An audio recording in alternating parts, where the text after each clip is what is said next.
Hello everyone, and welcome to the final installment of Coatmas 2018. This coat was inspired by fashion plates from the 1940s and 30s, along with my desire for a fitted, structured, but feminine coat that was different than anything I'd made before. And I ended up with this emerald beauty that was made from a self-drafted pattern and 4 yards of mountain wool. It's definitely not perfect, but I'm still pretty pleased with it, so let's get right into the process of actually making it. I started by cutting out all the pieces, and here you can see the piece that forms the body of the coat.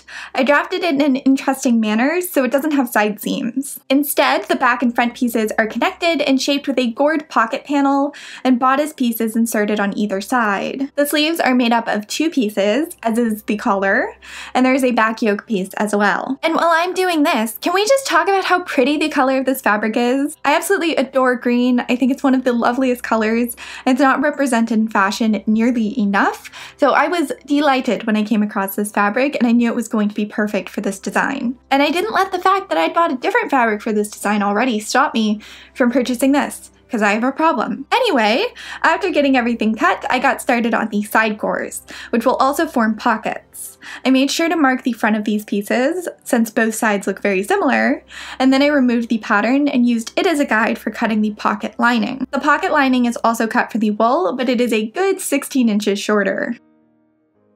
Then I used the pocket lining as a pattern for cutting the pocket facing, and for this I used a floral quilting cotton which matched the green theme. Then I trimmed a 1/2 inch off the top edge of the facing to help force the edge of the wool inward, and the facing was pinned across the top edge of the full-length wool gored pieces, with the right sides facing each other. Is it obvious that I have no idea what to call these pieces when I'm talking about them? I sewed across that with a 1/2 inch allowance, then snipped across the curved edge to help it turn inward smoothly, and I also used an iron to aid in that process.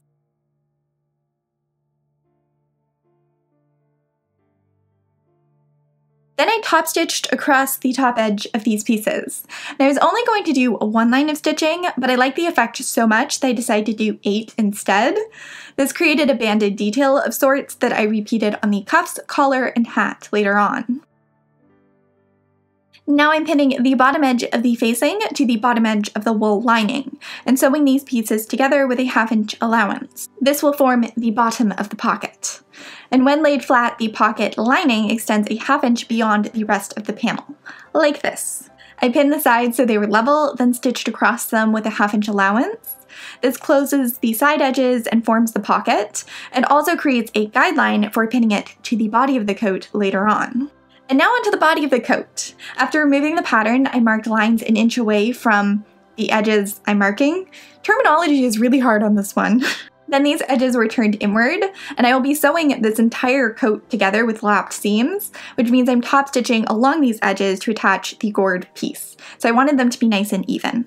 And I'm basting across those edges as well to get a sharper fold, and this also means I don't have to deal with as many pins when I actually try and pin the pieces together, which is actually the next step. I lined the corners of the gored panels up, then pinned it downward from them, and I made sure the folded edge aligned with the line of stitching on the gored panels. Now I'm stitching the pieces together as close to the folded edge as I could. And this whole process of top stitching pieces together as opposed to seaming them together is referred to as lapped seams, and this was incredibly common in the 1930s and 40s. Now, I originally didn't think the pockets needed closures, but after trying it on I changed my mind. They gaped open just enough that it looked bad, so I stitched 3 snaps into each one. Now onto the bodice portion. It looks like this and is shaped with 2 darts. These were carefully marked and pinned and sewn.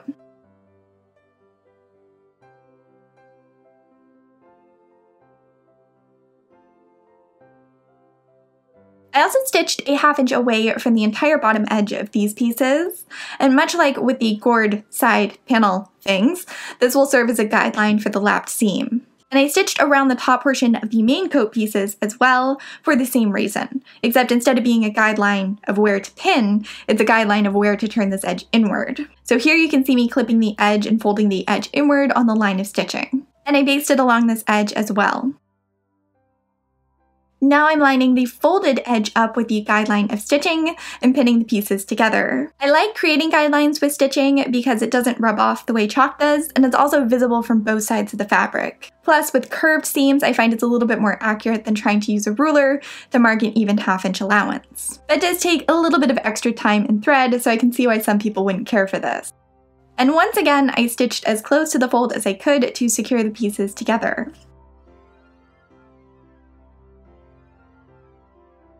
Now I pinned the two large coat pieces together at the center back and stitched that with a half-inch allowance.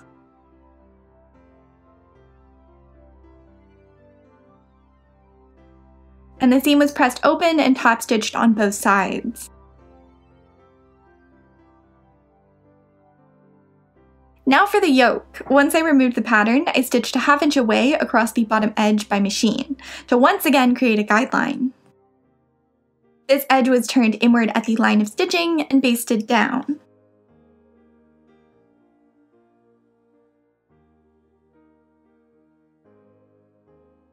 It was pinned to the back of the coat, and then I stitched as close to the fold as I could. This whole thing was very repetitive, in case you couldn't tell.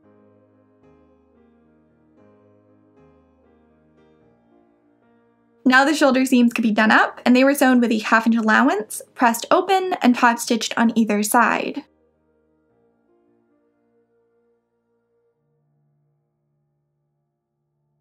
The next step was the collar, which I originally planned on interfacing, but my hair canvas didn't arrive in time, so I simply sewed the two layers together, leaving the bottom edge open. The corners and seam allowance were clipped, and it was turned right side out. Then I'm making sure the edges are even and pinning around the perimeter of the collar. I top stitched 1/8 of an inch away from the edges, then 1/8 of an inch away from that line of stitching, and repeated the process 4 times.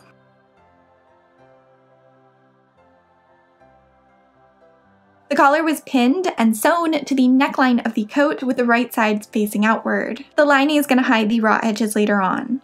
Now on to sleeves. The sleeves are made from 2 pieces with 2 darts in each piece. The darts were transferred to the fabric with chalk, then pinned, and as always I'm making sure my pins go through the chalk markings on both sides of the fabric.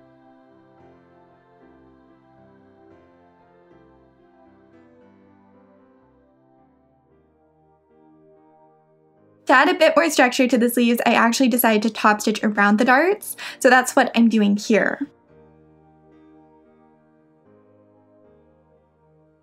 I pinned the sleeve pieces together, and these were sewn with a half-inch allowance, then top stitched. It's really interesting to me how complicated I found this to make, but how simple and repetitive the steps seem on camera.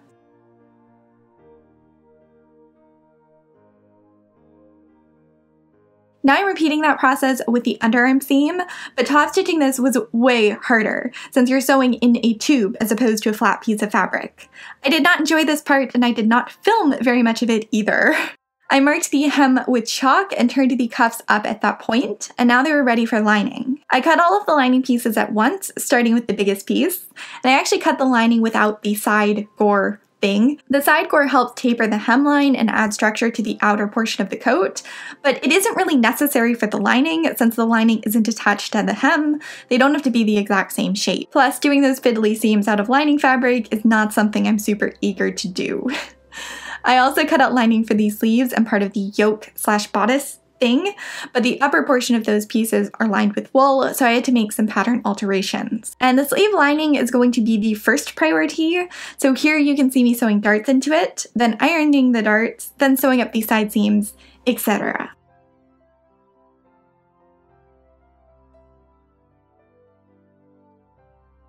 Then the sleeve lining was turned right side out and pinned to the sleeves with the wrong sides facing each other, and I tucked the hem of the lining inward and slip stitched it to the wool. I wanted to mimic the top stitching used on the pockets and collar, so I sewed 4 rows of stitching around the cuff by machine. This was really fiddly to sew, but I like how it looks a lot. Now the sleeves are pinned on and sewn with a half-inch allowance, and I'm sure it's going to look very easy within this video, but these sleeves Oh my god! I sewed them on a good 4 times before I got them right. They were slightly too large for the arm side and kept puckering when I sewed them, so after several attempts I removed them completely, gathered the top slightly, and sewed them on again.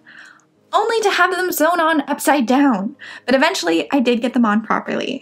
Then I did a fitting and realized the coat was shorter than I wanted. I didn't have enough room for the 3-inch hem that I had originally planned. So I faced the hem with strips of leftover fabric that were sewn together, then sewn onto the bottom edge of the coat. I top stitched the seam allowance to encourage it to turn inward, then folded the facing inward. It was stitched down with whip stitches. Though looking at the finished coat, these are kind of visible, so I think I'll unpick them and redo it with a looser cross stitch.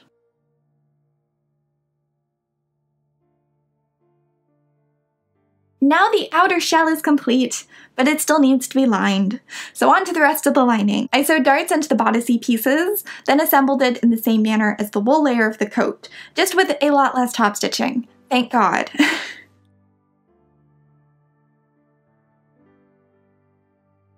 And here you can see the yoke lining I drafted, which is cut from wool and lines the top portion of the coat. This had darts in it as well, which were sewn. Then the bottom edges were folded inward and stitched by machine. And then those edges were sewn onto the rest of the lining. By this point, I was sort of over this project, so I don't have a ton of footage, but hopefully it all makes sense. The lining was draped over top of the coat and pinned with the right sides facing each other across the front and top edges. The hem was left free since the lining and wool were hemmed independently, though I'm not sure where the footage of me hemming the lining went. Hopefully it's in a better place now, because it's not on my computer. It was sewn on with a 1/2-inch allowance, then the allowance was trimmed and the coat was turned right side out. I pinned around all the edges, making sure the lining was positioned properly. Then I top stitched very close to the edge all the way around the coat, including the hem, though it is worth noting that the lining is about 1 inch shorter than the hem of the coat, so none of this stitching went through the lining of the hem of the lining. That's better. I actually debated about sewing 4 lines of stitching around the hem like I did with the cuffs and collar, but I thought that would be a bit much. However, I'm still tempted, so we'll see what happens. Now I turned the coat inside out and put it on my dress form, and I began turning the top edge of the sleeve lining inward. This edge was left free when sewing the sleeves on, and it can now be used to cover the raw edges of the lining around the arm side, and I slip stitched it in place by hand. Now on to closures. I wanted this coat to have a lot of buttons, like an impractical number of buttons, and since I don't want to spend 15 minutes getting into a coat, I decided to have those buttons be decorative, and instead the coat closes with large snaps. Like, seriously large snaps. These were pretty tedious to sew on, but do a really good job of keeping it closed, and are much faster to do up than 17 buttons. Speaking of 17 buttons, that is how many run down the front of this coat. They're made using metal buttons as a base, and covered with gathered circles of matching wool. I had to use this method since the wool is too thick for the press coverable button method. Unfortunately, I sewed all of the buttons down the front off camera, but there were 2 sewn on to either side of each pocket, and that I did film. And that is it! Here is the finished coat. It is a little ripply. I think the lining and the sleeves is too short, and I need to play with the snap placement on the front a little more to get rid of the wrinkles there. But even with those flaws, I think it is quite striking. I'm pleasantly surprised with how the weird seaming and plentiful lapped seams worked out, and I think the pocket panels look especially sharp. And the whole thing is quite flattering too, though perhaps not quite broad enough in the shoulders to pass for being truly vintage. I hope you enjoyed watching me create this and the 2 other coats in Coatmas. I had much grander plans for Coatmas, but time was not on my side, so perhaps there will be some other more historical coats coming in the new year instead. Unless of course you're sick of them already. If you did enjoy this video, then giving it a like and a comment would really help me out. And if you'd like to see more of my videos, then you should subscribe. I think I have 2 more coming this week, unless I collapse of exhaustion first. But that's pretty unlikely. Thank you so much for watching, and I will talk to all of you very soon.